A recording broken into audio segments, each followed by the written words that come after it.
Bisa bayangkan, nanti pulang baca ya, bilangan 9, menarik sekali. Kenapa tertawa? Kayak pramuka. Kayak pramuka, benar. Dan ingat loh, ini pramuka masih enak, cuma bawa gelas atau panci atau apa, ini keluarga ini. Bayangin bawa peralatan begitu banyak. Nah, terus Yeremia berkata gini, apa yang terjadi kalau ada keluarga bandel? Ya kamu jalan dulu lah, aku nyusul aja nanti, aku capek di sini. Ayo coba sekarang mikir, terjadi apa dengan keluarga itu? Iya, satu ketinggalan, pasti ketinggalan, betul. Lalu suasananya kita harus tahu itu. Bingung, betul. Gelap, betul. Ada satu yang Yeremia katakan saya ingat. Yang pertama kali, kesepian. Karena nggak ada orang lain di situ. Maka itu kalau ada orang Kristen rasa lonely, berarti dia sedang tidak mengikuti di mana tiang awan dan tiang api. Jadi nggak bisa dengar suara Tuhan, nggak tahu kemana ini. Ayo, terus kedua apa? Ayo, cepat bayangkan. Pak, bagaimana ekstrimnya suhu atau temperatur padang gurun itu? Kalau malam bagaimana, kalau panas bagaimana, bisa tahu? Iya, malam dingin, siang panas. Nah, tujuan tiang awan itu AC-nya kalau siang, yang menutupi mereka dari terik matahari. Tiang api itu heater mereka. Artinya yang kedua, kalau ada orang Kristen nggak mengikuti pimpinan Roh Kudus, dia akan sangat terpengaruh oleh cuaca di sekitar dia itu. Nah, dunia goncang ikut goncang, dunia sukacita ikut sukacita. Nah, kita terpengaruh oleh apa? Lihat itu. Yang ketiga kira-kira apa? Apa? Boleh dipinjam atau dikorbankan. Oh, silakan. Sampaikan ini kebenaran luar biasa.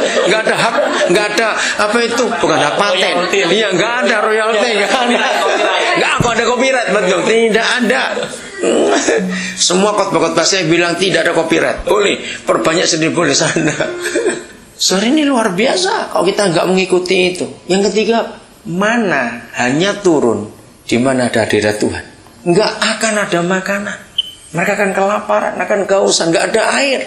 Di mana nggak ada tiang awan dan tiang api, nggak ada apa-apa. Tandus itu padang gurun, bisa bayangkan. Nah, ketika orang itu sadar, mereka nggak bisa teriak-teriak. Artinya Tuhan kembali dong, nggak bisa balik-balik kemana. Caranya harus apa? Cari di mana Tuhan berada sekarang. Cari.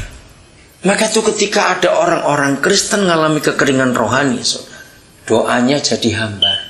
Kita semua pasti pernah ngalami doa kok saya mental dari atap turun lagi. Sudah merem lagi sampai lama melek lagi capek. Kok nggak ada Tuhan rasanya, rasanya itu nggak, kering sekali, sepi. Kenapa? Cuma satu penyebabnya. Kita sedang tidak di dalam tracknya Tuhan. Kita sudah lari jauh dari tiang awan, tiang api itu.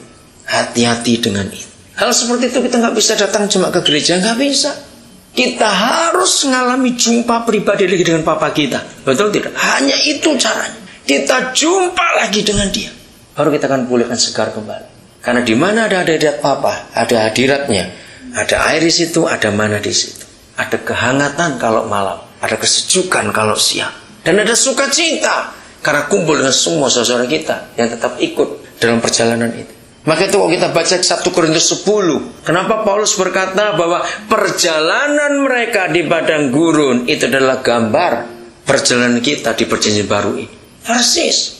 Pemberontakan mereka karena bersungut-sungut. Kenapa kalau kita ngomel kita nggak ada berkat? Kenapa hukum perjanjian baru mengucap syukurlah berapa kali? Senantiasa. Apapun yang terjadi. Gak usah panik. Itu yang Tuhan mau. Tadi saya baru dititipin jas. Ada orang di Indonesia titip. Pas ada ukurannya. Walaupun murah. Turun sampai 50% gas lagi. Nah, terus dibawain oleh seseorang. Dia beli orange juice dalam botol. Nggak tahu bagaimana.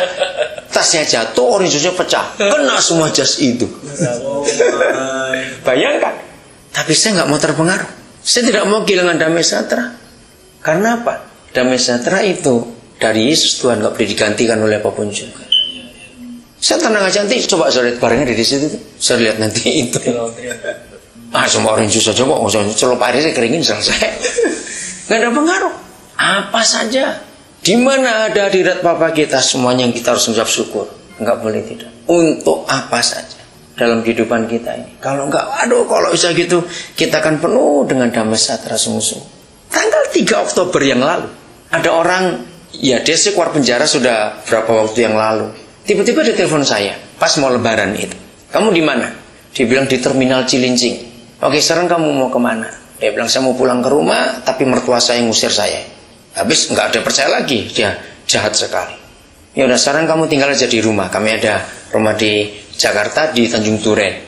Terus oke, kamu sekarang telepon salah satu saudaramu, namanya ini, seksi nomor teleponnya. Itu tanggal 30-nya dia datang. Pas tanggal 30 itu saya tiba dari Papua ke Jakarta dari retreat. Langsung saja retreat. Tanggal 30 ikut retreat. Tanggal 1 ikut juga terus sampai tanggal 2. Tanggal 2 sore laptop saya baru dipinjam oleh salah satu anak saya lagi, karena dia lagi nulis skripsi. Udah pas kami lagi mau balik ke kamar, saya lagi mandi untuk sesi sore, mereka ribut, laptopnya hilang katanya. Wah, saya langsung curiga, kemana anak satu itu? Betul, dia lari, nggak ada. Nah, terus Anak yang mana nih? ini dari penjara itu. Nah, bawa laptop. iya, karena dia tinggal di kamar, kami semua ikut season. Nah, dia bilang lagi sakit, ya dikasih kuncinya untuk masuk, begitu. Anak yang pinjam itu dia ketakutan, karena dia yang salah dong, dia pinjam kok. Tapi kan dia terus di kamar. Itu bareng-bareng saya juga di kamar itu, karena kami tidurnya 8 orang satu kamar itu. Saya tuh tenang betul. Walaupun ada data-data di situ, saya cek handphonenya dimatiin. Nah, di situ mereka belajar bagaimana cara saya tenang betul. Saya nggak ada wajah nyesel, nggak ada wajah apa. Saya bilang, ngapain saya terpengaruh oleh barang hilang itu? Bisa dibeli lagi, bisa dicari lagi data-data itu. Anak ini yang nangis malah. Dia nangis betul-betul. Karena dia bilang, aduh, saya tuh pengen punya laptop. Saya minta nggak berani. Saya cuma pinjam ya apa-apa. Saudara, jangan pernah terpengaruh oleh apapun juga. Ucap syukur senantiasa. Maka itu setan tuh kalau lihat saya itu jengkelnya luar biasa setan tuh dengan saya. Karena saya tuh nggak mau terpengaruh oleh apapun juga. Misalnya rumah saya kebakar pun saya nggak akan terpengaruh. Karena saya melatih bahwa hati saya nggak boleh lengket dengan barang-barang dunia. Tidak boleh sama sekali. Harus tetap bisa mengucap syukur. Bayangkan, itu Sony Vaio. Ya, waktu dibelikan itu 20 juta lebih. Tapi tetap saya nggak mau terpengaruh oleh apapun juga. Nggak mau di mana lagi. Kenapa? Enggak ada. Enggak ada. Tanya keluarganya pun nggak tahu dari mana. Ya biarin, mau diapain. Yang penting hati kita, hubungan dengan papa tidak boleh terpengaruh oleh apapun juga. Amin, nggak boleh terpengaruh. Dan minggu depannya saya masih ngurus orang lagi yang mau keluar dari penjara. Nah, ada yang tahu, kamu nggak takut? Enggak. Ngapain takut? Ada seorang pendeta, dia punya kata-kata gini, lebih baik tetap menolong orang walaupun kita pernah dikecewakan, daripada mau nolong orang tapi takut dikecewakan. Wah. Orangnya lebih baik tetap menolong orang walaupun pernah dikecewakan atau dirugikan, daripada mau nolong orang tapi takut dirugikan atau dikecewakan. Betul nggak, Sir? Buat saya tetap nggak peduli. Saya cuma lapor kepada papa saja. Yang penting bahwa sudah tanggung jawab baik-baik, kamar sudah dikunci juga. Kita semua bareng-bareng kok retreat kok di puncak waktu lebaran itu. Siapa ngira dia bilang pinjam ke kamar sebentar karena dia mau baring karena dia sakit. Memang dia sakit, kami tahu dia sakit. Nah, sakitnya mungkin karena sakau, karena dia memang baru pakai obat waktu itu. Bukan waktu itu bekas pakai obat, mungkin dia masih pakai lagi, saya juga nggak tahu. Kalau sudah lama nggak ketemu, tiba-tiba dia telepon. Ayo belajar mengucap syukur dalam segala hal. Katakan apa? Amin. Damai sejahtera Tuhan nggak boleh diganti dengan apapun juga. Serius mau belajar itu, oke. Lanjutkan. Jadi ikuti terus Roh Kudus ada di mana. Jadi kalau keluarga ini sudah bertobat, dia sadar, iya, aku harus ikut di mana papa. Jadi dia nggak boleh teriak-teriak. Kembali dong, nggak bisa. Dia harus cari. Betul tidak, Sir? Nah, seperti itu dalam kehidupan kita. Jadi ukuran rohani kita sampai di mana, Sir? Kalau kita masih baby, itu teriak-teriak aja. Berseru dan berdoa. Bukan begitu ayat 12 pasal 29, dan apabila kamu berseru dan datang untuk berdoa kepadaku, ini baby. Ayat yang berikut ayat 13, apabila kamu mencari aku. Nah, ini mulai anak-anak. Tapi yang ketiga ini luar biasa, apabila kamu menanyakan aku. 13 bagian terakhir. Nah, ini aneh. Dari 3 stage itu, 3 tingkatan itu, hanya tingkatan terakhir yang ada kondisinya, ada syaratnya.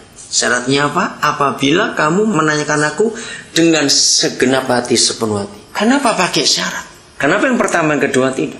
Karena anak-anak. Tidak bisa pakai syarat namanya anak-anak. Tapi setelah kita dewasa, ada satu kondisi yang papa minta. Dengan segenap hati, Jangan main-main. Jangan asal-asal.